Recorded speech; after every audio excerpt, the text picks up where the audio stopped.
Halo semua, Perkenalkan, saya Abigail Victor Sitompul. dan saya Maftur Putrinasya. Kita mau presentasiin hasil penelitian kita yang berjudul Game Fenomena geng motor di kalangan pelajar SMA sebagai ajang pengakuan status sosial dalam kajian teori interaksionisme simbolik.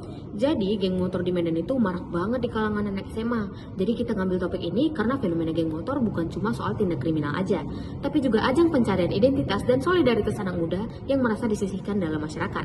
Dengan teori interaksionisme simbolik, kita coba untuk memahami bagaimana simbol dan interaksi di geng motor membentuk identitas dan perilaku mereka.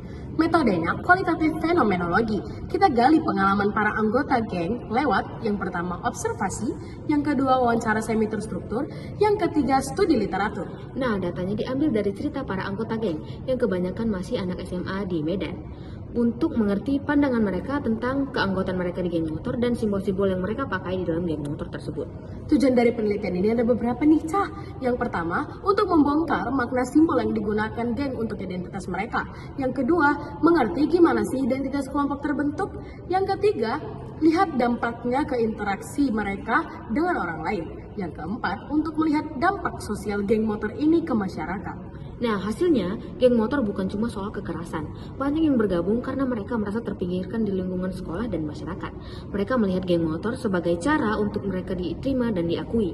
Identitas mereka terbentuk dari interaksi mereka sehari-hari dan simbol-simbol seperti jaket, slogan, dan hierarki di dalam geng. Hasilnya, solidaritas semakin tinggi di dalam, tetapi semakin jauh dari orang luar. Simbol penting banget buat identitas geng motor. Contohnya yang pertama, jaket, emblem, logo khas geng. Yang kedua, istilah seperti family dan brotherhood untuk keakraban mereka. Yang ketiga, slogan seperti jangan mengganggu duluan kalau tidak mau diganggu. Yang keempat, coretan nama geng di dinding atau di barang pribadi. Dan yang terakhir yang kelima, konvoi motor dan tawuran. Nah, simbol-simbol yang sebutin Abi tadi bikin mereka semakin kompak di dalam geng. Kesimpulannya, geng motor itu lebih dari sekedar kekerasan.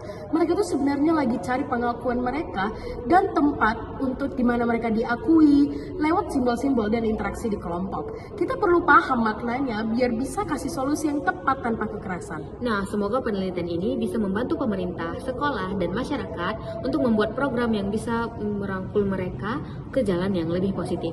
Sekian dari kami, sampai jumpa. Dadah!